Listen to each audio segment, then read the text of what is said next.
नमस्कार मित्रों, book shelf के इस खास कार्यक्रम में आपका स्वागत है। मैं हूं विजय त्रिवेदी।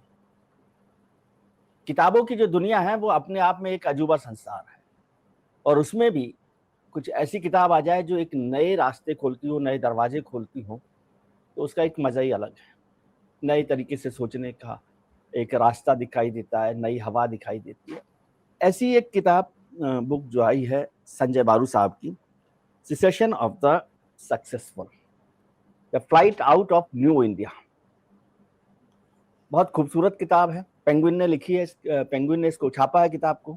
संजय साहब तो किताबें लिखते रहे, आर्टिकल लिखते रहे, हमारे बड़े संपादकों में से हैं। इकोनॉमिक टाइम्स में, बिजनेस स्टैंडर्ड में, फाइनेंशियल एक्सप्रेस में, टाइम्स ऑफ इंडिया में वो रहे हैं। प्रधानमंत्री जी के साथ, मनमोहन सिंह जी के साथ मीडिया एडवाइजर के तौर पर रहे और किताबों की पूरी एक फहरिस्त है। वो द एक्सीडेंटल प्राइम मिनिस्टर हो मनमोहन सिंह जी पर, या how PV Narasimha Rao made history हो, या द पावर एलीट हो, या फिर द इम्पोर्टेंस ऑफ शिंजो एबे। बहुत सारी किताबें हैं, बहुत सारा लिखा है उन्होंने, बहुत सारा पढ़ा है और हर बार एक नया जो थॉट प्रोसेस है उसको शुरू करते हैं। तो ये जो किताब है सेसेशन ऑफ द सक्सेसफुल, ये एक नया थॉट है और बड़ा गंभीर है, जो खासतौर से आज की तारीख में बहुत जरूरी है। संजय साहब हमारे साथ हैं, हमारे बड़े भाई हैं, उनको देखते पढ़ते रहते हैं तो अच्छा लगता है। सर, आपको बहुत बहुत स्वागत है और बहुत बहुत मुबारकबाद। बहुत अच्छी, नमस्कार। बहुत इंटरेस्टिंग किताब है। धन्यवाद, बहुत बहुत धन्यवाद, शुक्रिया। और आप तो एक नए कॉन्सेप्ट के साथ आ गए। हालांकि मैं ये देख रहा था कि जो पहले वाली किताब थी द पावर एलीट, मैं इसको कहूँ कि क्या उसका नेक्स्ट वर्जन हो गया, ये नेक्स्ट एपिसोड हो गया, पावर एलीट का टू है, यदि उसको बिल्कुल, कनेक्ट करें हम? हाँ बिल्कुल, कनेक्शन तो है ही। अगर आप देखेंगे पावर एलीट में मैं लास्ट चैप्टर का टाइटल यही था, cessation of the yes, successful. इसीलिए। हाँ, इसलिए उस किताब में मैं इसकी एक्सप्लेनेशन दे रहा था कि हमारे देश में जो हमें पावर एलीट कहते हैं, जो राज कर रहे हैं, जो आर्थिक वर्ग हो या पॉलिटिकल। जाति हो, कास्ट हो, क्लास हो, जो पहले राज करते थे, उन कई बदलाव आ रहे हैं कि अपर कास्ट लोग के रोल कम हो रहे हैं, बैकवर्ड कास्ट का जो रोल बढ़ रहा है और अंग्रेजी का रोल घट रहा है और हमारे भारतीय जवानों का रोल बढ़ रहा है। ऐसे जो भी चेंजेस हुए हैं, मैं उसकी एलाबोरेट करते उस किताब में लिखा था मैं। मगर लास्ट चैप्टर में मैं एक आर्गुमेंट आगे लगा था कि ये जो एलिट है, जो हमारे देश के जाने माने लोग, मतलब इंटेलेक्चुअली जाने माने या इकोनॉमिकली वेल ऑफ पीपल, वो हमारे देश छोड़ के ज़्यादा से ज़्यादा नंबर्स बाहर जा रहे हैं। Numbers of immigration has gone up.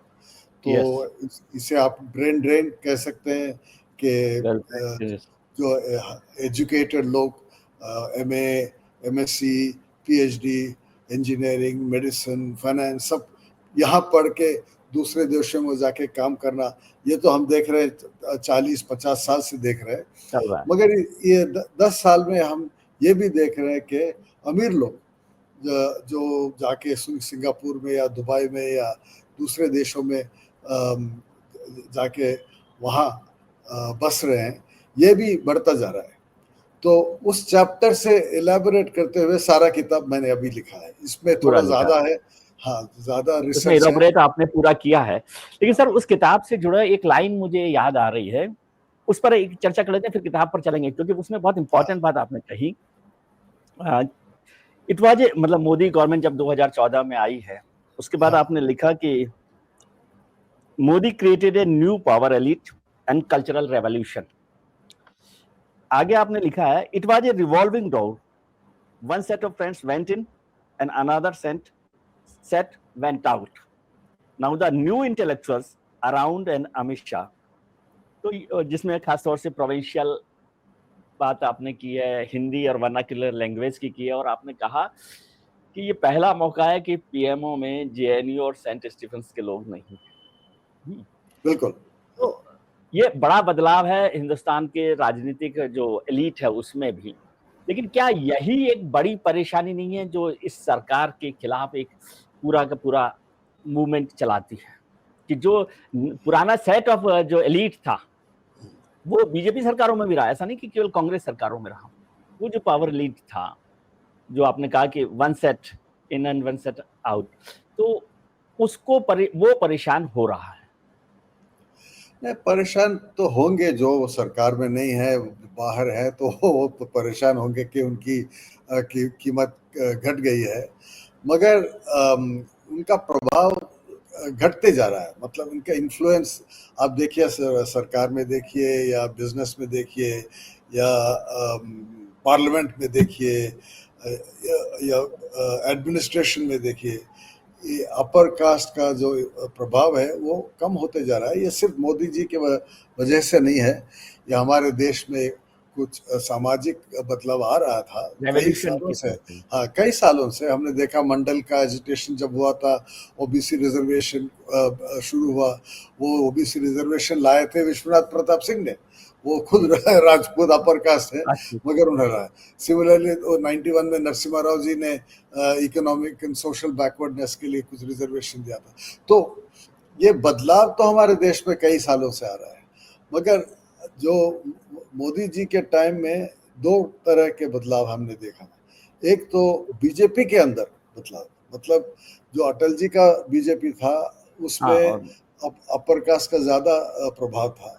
अब उनके कैबिनेट में देखिए, अटल जी खुद ब्राह्मण है, प्रमोद महाजन ब्राह्मण है, अरुण जेटली ब्राह्मण है, सुषमा स्वराज, अनंत कुमार, मुरली मनोहर जोशी, ज्यादा से ज्यादा लोग ब्राह्मण थे। अब मोदी जी के सरकार में सिर्फ 2-3 लोग हैं, वो भी राज्यसभा के एमपी हैं, इलेक्टेड एमपी तो कई बहुत कम है। तो एक तो ये कास्ट कॉम्पोजिशन के बारे में मैंने लिखा था।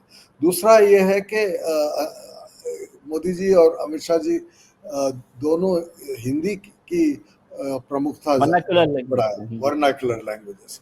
वर्नाक्युलर मतलब हिंदी ज्यादा, मतलब दूसरे देशों को, दूसरे जबानों को इतना उन्होंने इम्पोर्टेंस नहीं दिया है।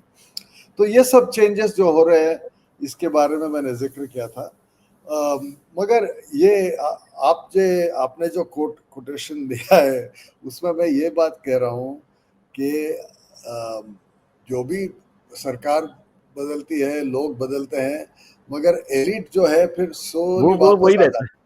वो अच्छा, इसलिए मैंने रिवॉल्विंग डोर कहा, थोड़े लोग बाहर जाता है। अब देखिए, मैंने एक एग्जांपल दिया था उदाहरण के लिए कि नेहरू मेमोरियल म्यूजियम, जो अब प्रधानमंत्री संग्रहालय कहा जाता है, उसमें पहले राम गुहा या प्रताप भानु मेहता रहते थे, अब स्वपन दास गुप्ता और नृपेंद्र मिश्रा है। तो मतलब इनमें कोई ज्यादा फर्क नहीं है कि हाँ, एक तो कांग्रेस के क्या कहते हैं सिंपथाइजर्स थे, दूसरे बीजेपी के सिंपथाइजर्स, बस यही फर्क है, मगर क्लास कॉम्पोजिशन में ज्यादा फर्क है। क्लास ऑफ इंटेलेक्चुअल सेम है। बिल्कुल। सर, एक किताब मैंने हिंदी में बहुत पहले पढ़ी थी, गिरिराज किशोर जी की, गिरमिटिया। गिरमिटिया मतलब जिनका आपने फर्स्ट पेज ऑफ माइग्रेशन की बात की है। आपने 4 पेजेज में माइग्रेशन की चर्चा इस किताब में की है, लेकिन आपने जो शब्द काम में लिया वो बहुत इंपॉर्टेंट है। एक तो एलीट माइग्रेशन का और दूसरा वेल्थ ड्रेन का। तो इसको थोड़ा सा एलोबरेट कीजिए कि हम हिंदुस्तान में किस तरह से इसको आप देख रहे हैं, क्योंकि खास फोकस इस पर है आपका।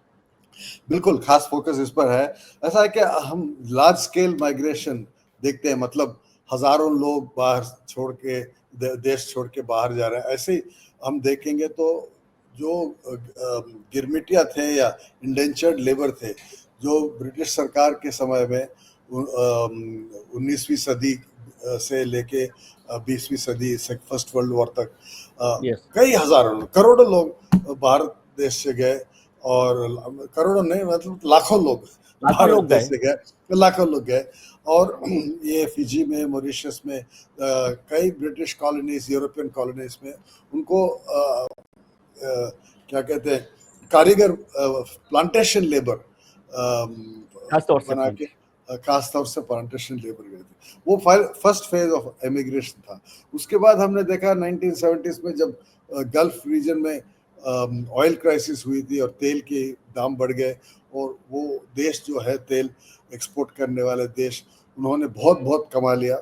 उसके वजह से वहाँ एक कंस्ट्रक्शन बूम शुरू हो गया।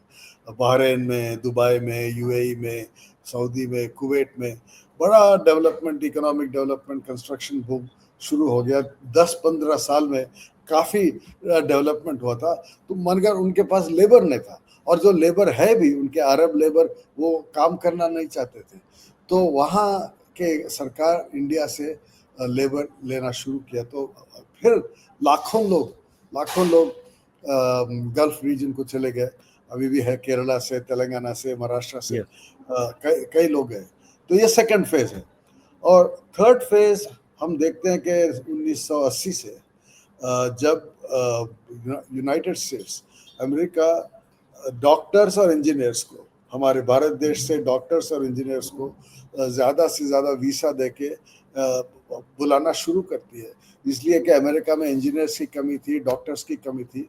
तो यहाँ से उन्होंने ट्रेंड लोगों को, आईआईटी से, मेडिकल कॉलेजेस से कई लोगों को, हज़ारों लोगों को लेना शुरू किया। उस समय में कई इकोनॉमिस्ट, आर्थिक पॉलिसी जो करते हैं मिनिस्ट्रीज में और इंस्टीट्यूशंस में, इसको ब्रेन ड्रेन कहते थे कि ये लोग जो हमारे देश में पढ़ के कुछ सीख गए हैं, वो यहाँ काम करने के वजह बदल फॉरेन जा रहे हैं। तो ये उनकी एक प्रॉब्लम है कि भारत देश में से ब्रेन ड्रेन हो रहा है। इस फेनोमेनन को हमने 80 में, 1990 में, उसके बाद 2000 के बाद और ज्यादा देखा।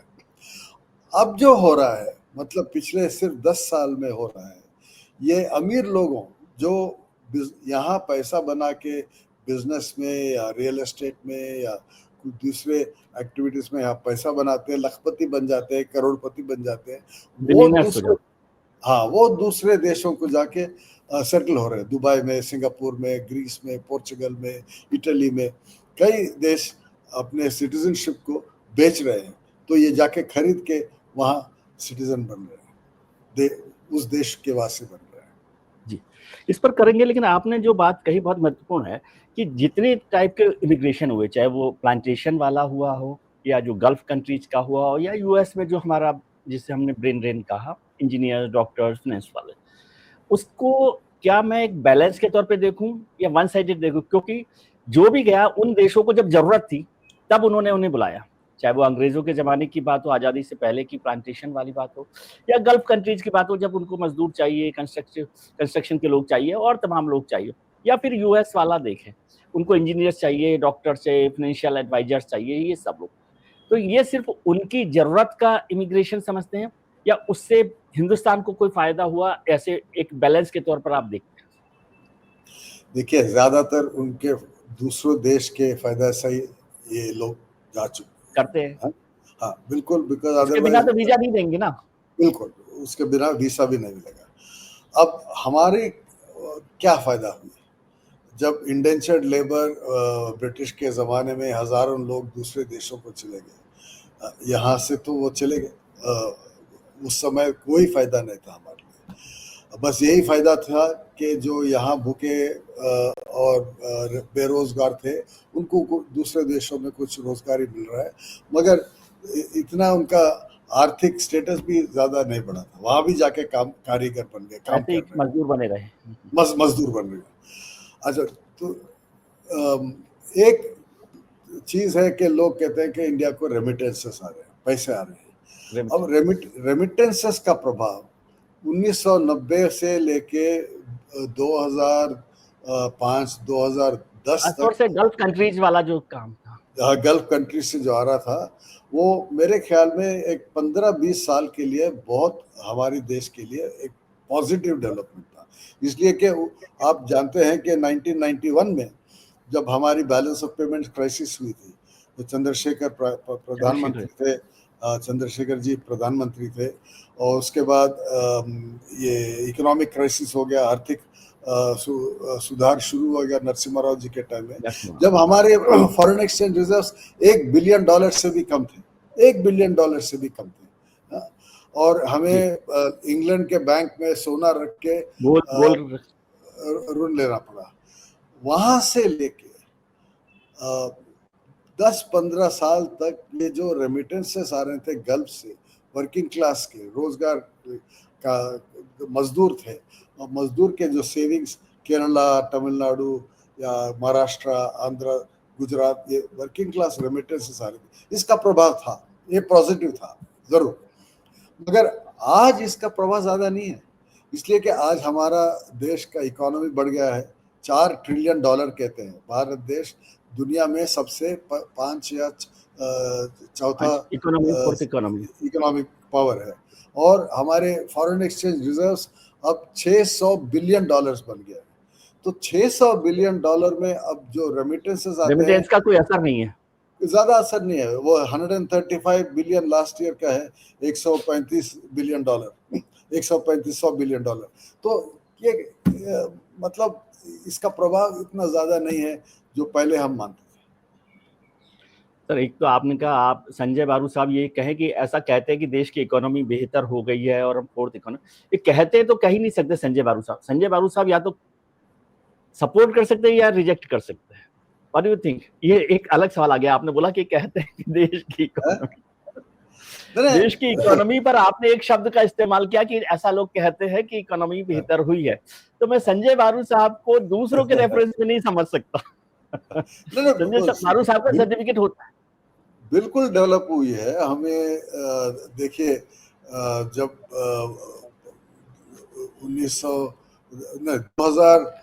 2004 जब मनमोहन सिंह जी की सरकार बनी, हमारा नेशनल इनकम अबाउट $1 ट्रिलियन था, और 2010 तक 6 सालों में 1 ट्रिलियन से 2 ट्रिलियन हो गया। मैं अभी भी याद रखता हूँ कि चिदम्बरम जी ने अनाउंस किया था कि हमारा जीडीपी डबल हो गया है, तो 1 से 2 ट्रिलियन हो गया 2010 में।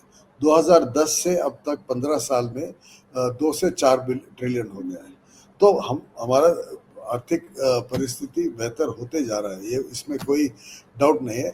बस यही फर्क है कि जब मनमोहन सिंह जी प्रधानमंत्री थे, रेट ऑफ ग्रोथ हमारी जो इकोनॉमी की थी वो 8% तक चली गई थी।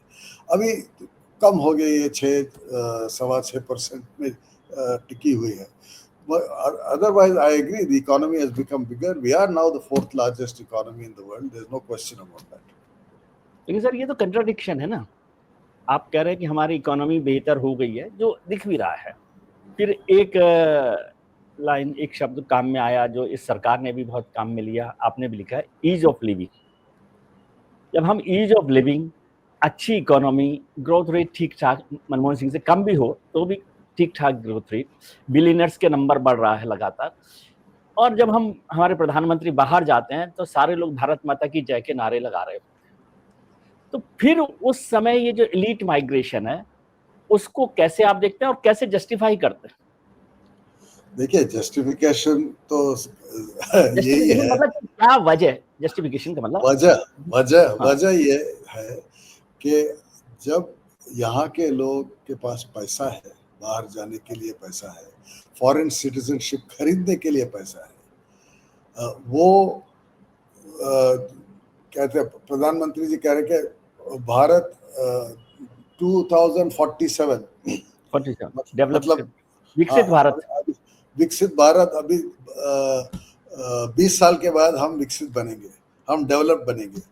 मगर हमारे देश में कई लोग हैं जो आज डेवलप्ड इकोनॉमी रहना चाहते हैं, वो आज डेवलप्ड स्टेटस मांग रहे हैं। तो उनके लिए जब सिटीजनशिप खरीदने की ये क्या कहते हैं अपॉर्चुनिटी है, तो वो जा रहे हैं, खरीद के जा रहे हैं, या अपने ह्यूमन कैपिटल को एक्सपोर्ट करके जा रहे हैं, जो ब्रेन ड्रेन कहते हैं। तो जब दुनिया में अपॉर्चुनिटी है तो लोग 5 साल क्यों इंतजार करेंगे, या 10 साल क्यों इंतजार करेंगे, या 20 साल क्यों इंतजार करेंगे? आज ही मांगते हैं डेवलप, विकसित स्टेटस, तो जा रहे हैं। और दुनिया भारतीय क्या कहते हैं एजुकेटेड लोग या अमीर लोगों को वीसा दे रही है, अपॉर्चुनिटी दे रही है, तो लोग जा रहे हैं। नहीं, लेकिन सर ये भी, हाँ सॉरी, जी नहीं, तो आप भारत माता की नारे के बारे में बोल रहे थे, ये तो बिल्कुल मैं कहता हूँ ये फ्रॉडुलेंट नेशनलिज्म है। ये आप लंदन में बैठ के भारत माता की जय कह रहे हैं, आप अमेरिका में बैठ के भारत माता की जय कह रहे हैं। मैं कहता हूँ, अरे भारत माता को वापस क्यों नहीं आते हो? वहां बैठ के क्यों कह रहे हो भारत माता की जय? अगर भारत माता के साथ इतना आपको प्यार है और गर्व मोहब्बत। है, मोहब्बत है, गर्व है, तो वहां पर यहाँ आइए ना। भारत को तेजी से और तेजी से, मतलब हमें 22 साल क्यों वेट करना चाहिए, इंतजार करना चाहिए विकसित भारत बनने के लिए? क्या 10 साल में विकसित नहीं बन सकते? अगर ये लोग जी बाहर जो है 25 मिलियन, मतलब 25 मिलियन इंडियंस, हाँ, हाँ, 25 मिलियन करीब करीब। हाँ 25, अगर वापस आएंगे और देश को बनाएंगे तो और जल्दी से जल्दी हम विकसित बन सकते। तो ये जो नारे लगाते हैं विदेश में, और हमारे प्राइम मिनिस्टर जब मोदी जी जाते हैं और बहुत खुश हो जाते हैं, सबको तारीफ करते हैं, ये सब दिखावा है। ये मेरे ख्याल में बिल्कुल दिखावा है। सर ये सवाल बहुत महत्वपूर्ण है, इस पर करूंगा, लेकिन जो आपने कहा कि भाई वो लोग वापस नहीं आते, ये बहुत वाजिब सवाल है और वहां भारत माता की जय कर रहे हैं, लेकिन अभी उनको तो रोकिए प्रभु जो यहाँ से जा रहे हैं, जो हो गया, जो चले गए हैं, और वो तो वेल ट्रेन नहीं था मोटे तौर पे, वो अब वहां पर वेल्दी हुए हैं सब अपनी मेहनत करके। यहाँ से जो वेल ट्रेन हो रहा उसको आप हिंदुस्तान से मोहब्बत समझते हैं, उनको तो रोक सकते हैं। रोकना उससे तो मुश्किल हो जल्दी जाए। विकसित होगा ना देश, क्योंकि ये लोग ज्यादा देखिए, अमीर हैं, ह्यूमन कैपिटल उनके पास है, वेल्थ बहुत है, तो वो तो हमारे देश को ज्यादा जल्दी डेवलप कर सकते हैं। उनको रोकने का कोई रास्ता नहीं हो सकता? नहीं या वो भी रोकना वहां जाकर फिर यूएस में संजय बारू साहब जब जाएंगे वहां पर यूएस में, तो वो भारत माता की जय करेंगे संजय बारू साहब के साथ? नहीं, रोकना आजकल आसान नहीं है, इसलिए कि कई देश हमारे भारतीय लोगों को बुला रहे हैं, तो यहाँ से रोकना, हम तो डेमोक्रेसी है, फ्रीडम ऑफ मूवमेंट है, फ्रीडम ऑफ स्पीच है, तो रोकना बहुत मुश्किल है। मगर हाँ, एक तो कर सकते हैं, सरकार कह रही है कि ईज ऑफ बिजनेस कीजिए या ईज ऑफ लिविंग कीजिए। प्रधानमंत्री पिछले साल इंडिपेंडेंस डे स्पीच में अगस्त 15 को लाल किला से उन्होंने कहा कि हमने एक ease of business, ease of living mission, ease of living. हाँ ईज ऑफ लिविंग, तो ईज ऑफ लिविंग कीजिए ना।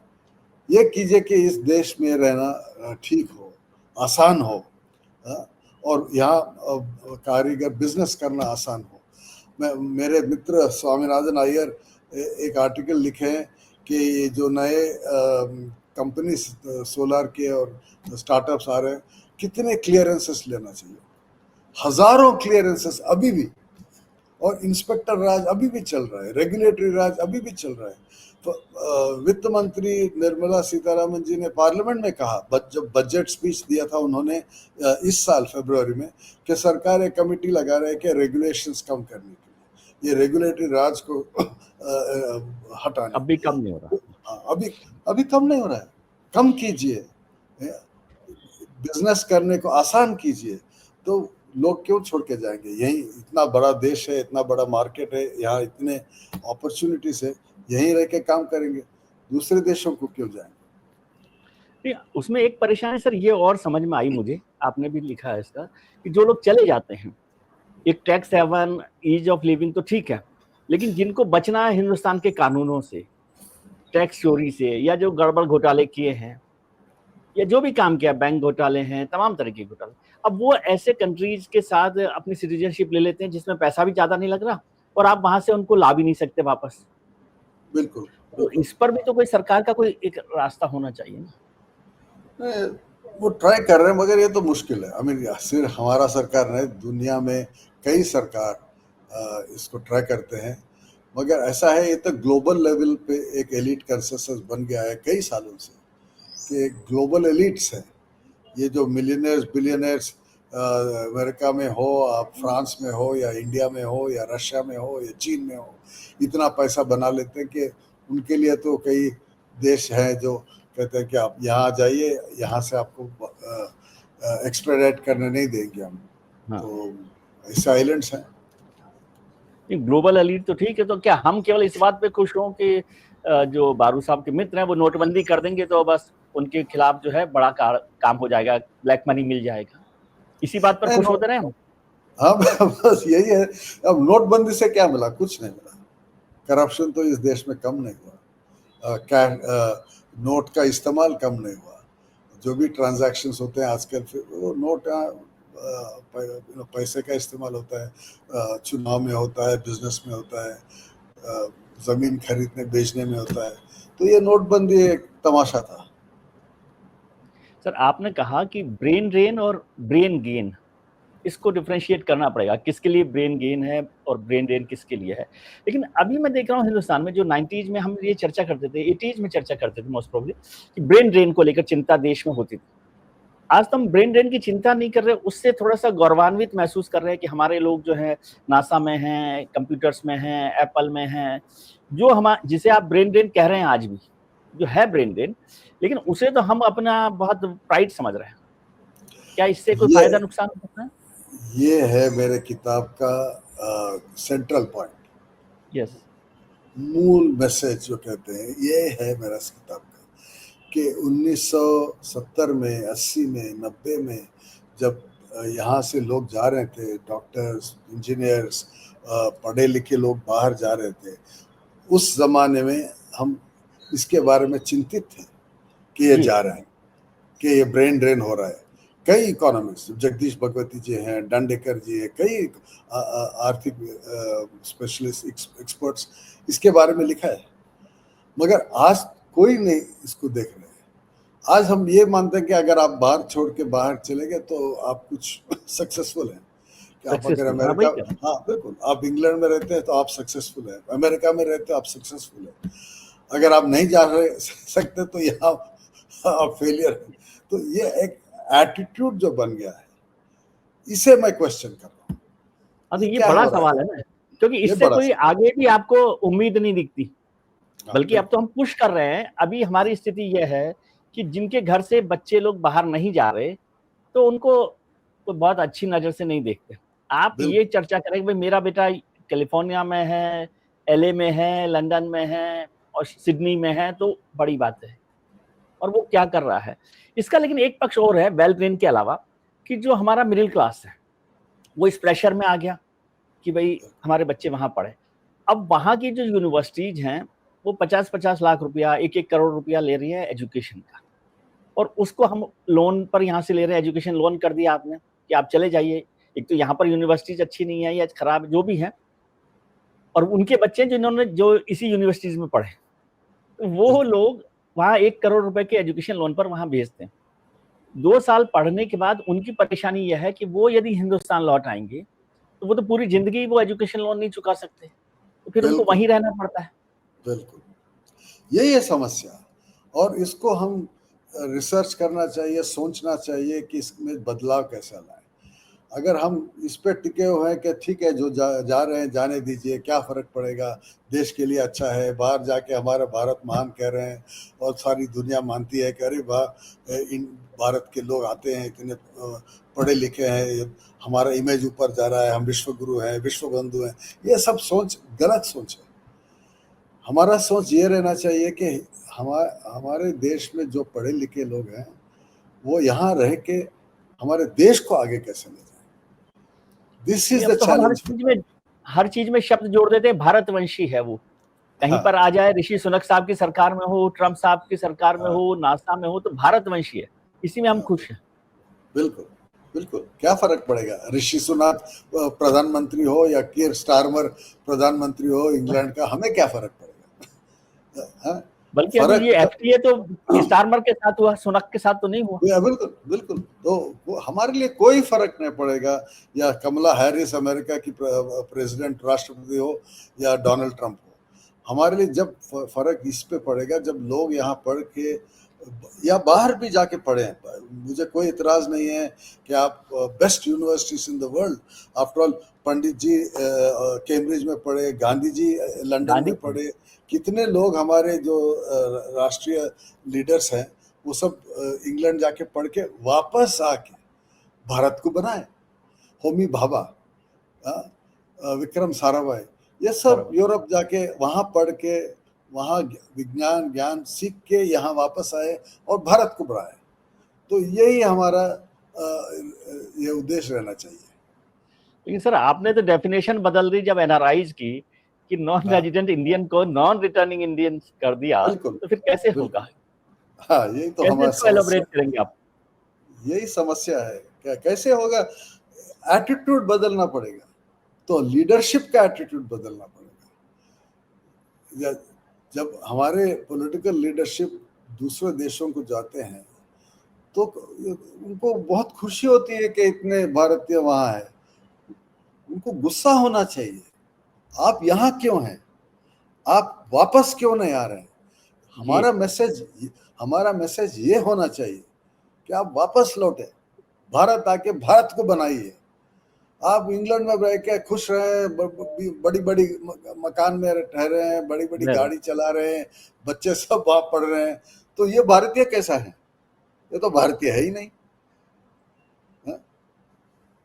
तो कैसे उसका क्या क्या चेंज हो सकता है लीडरशिप में? आपको क्या लगता है कि क्या बदलाव किया जाए? मतलब ये बहुत गंभीर समस्या है, दैट्स व्हाई आई एम थोड़ा सा एक्सपेंडिंग दिस इशू। तो देखिए, मेरा कहना यह है कि पहले हमें ये मानना चाहिए, हमें, मेरा किताब लिखने का पर्पस ये है, मकसद यही है कि पहले आप इसको मानिए कि ये गंभीर प्रश्न है। बस अगर वहां तक हम पहुंचे कि देश में सब लोग कहें कि अरे भाई, ये किताब में जो लिखा है ये कुछ इसमें सच है, बस इसमें तो सोचना चाहिए, किताब का मकसद यही है। अब उसके बाद सरकार क्या करना चाहिए वो सरकार बताएगी, मैं तो सरकार में हूं नहीं। जो सरकार में है उनकी जिम्मेदारी है कि अगर तो वो तो वहां जाकर खुश हो जाते हैं।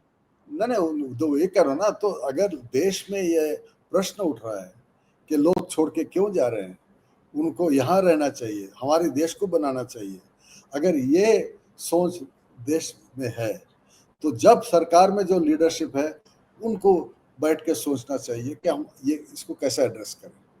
ये सर्टिफिकेशन भी तो होगा भारत के डेवलप होने का। यदि लोग लौट आए तो ये भी तो एक सर्टिफिकेशन होगा, तभी तो आप पर भरोसा बढ़ेगा इस बात का। बिल्कुल, चीन में अब हो रहा है। चीन में इतने लोग चीन से जो छोड़ के गए थे वो वापस आ रहे हैं। एक शब्द आपने और काम में लिया, पुश एंड पुल फैक्टर। कैसे आप समझाते हैं इस बात को, पुश एंड पुल फैक्टर? नहीं, ऐसा है, जो लोग एक जगह से दूसरी जगह जाते हैं, एक देश से दूसरे देश, एक शहर से दूसरे शहर, एक राष्ट्र से दूसरे राष्ट्र जब जाते हैं, उसमें दोनों हो सकते हैं कि एक पुश फैक्टर होगा जिस वजह से आप छोड़ के जा रहे हैं, कि जहां आप हैं उसको छोड़ के जा रहे हैं, आपकी गरीबी की वजह या आमदनी कम हो इस वजह या क्लाइमेट चेंज की वजह, जो भी रीजन है, लोग छोड़ के जा रहे हैं, इसको हम पुश फैक्टर कहते हैं। दूसरे जगह में अगर आपको आमदनी ज़्यादा मिल रहा है या वहाँ ईज़ ऑफ लिविंग है, ईज़ ऑफ बिजनेस है, वहाँ रहने के लिए सिचुएशन बेटर है, उसे हम पुल फैक्टर कहते हैं। तो दोनों ऑपरेट कर रहे हैं हम हमारे सिचुएशन भारत में, कि यहाँ से एक पुश फैक्टर भी है, ईज़ ऑफ बिजनेस कम है, ईज़ ऑफ लिविंग कम है, तो पुश फैक्टर वो है। मगर पुल फैक्टर ये है कि दुनिया में कई देश भारतीय को वीसा दे रहे हैं, सिटीजनशिप दे रहे हैं, बेच रहे हैं, हमारे लोग को बुला रहे हैं और जा रहे हैं। तो इसको वैसे इंटरनल लेवल पर भी देखें, छोटे कि देश में भी होता है कि जैसे बिहार है, उत्तर प्रदेश है, वहां से जो माइग्रेशन हो रहा है उससे भी वो स्टेट डेवलप नहीं होती। दूसरे ये भी पुल एंड पुश फैक्टर के तौर पर ही देख सकते हैं हम उसको भी, क्योंकि वो स्टेट जो गवर्नमेंट्स हैं वो उस पर काम नहीं कर रही हैं। बिल्कुल बिल्कुल। एक सवाल और सर, कि आपने प्रधानमंत्री जी पे, मनमोहन सिंह जी पर किताब लिखी, नरसिम्हा राव पर किताब लिखी, और ये किताब भले ही नरेंद्र मोदी पर नहीं है, लेकिन उस सरकार के पावर एलीट और ये दोनों उसको रिप्रेजेंट करती है, सीधे उन पर नहीं है। तो आप तीनों को कैसे कंपेयर करें, मतलब हिंदुस्तान के नजरिए में? कोई पर्सनैलिटी पर छोड़िए, पर्सनैलिटी पर तो बहुत बात होती है। हिंदुस्तान के नज़र से देखेंगे हम तो नरसिम्हा राव जी सबसे ज़्यादा उनका प्रभाव था।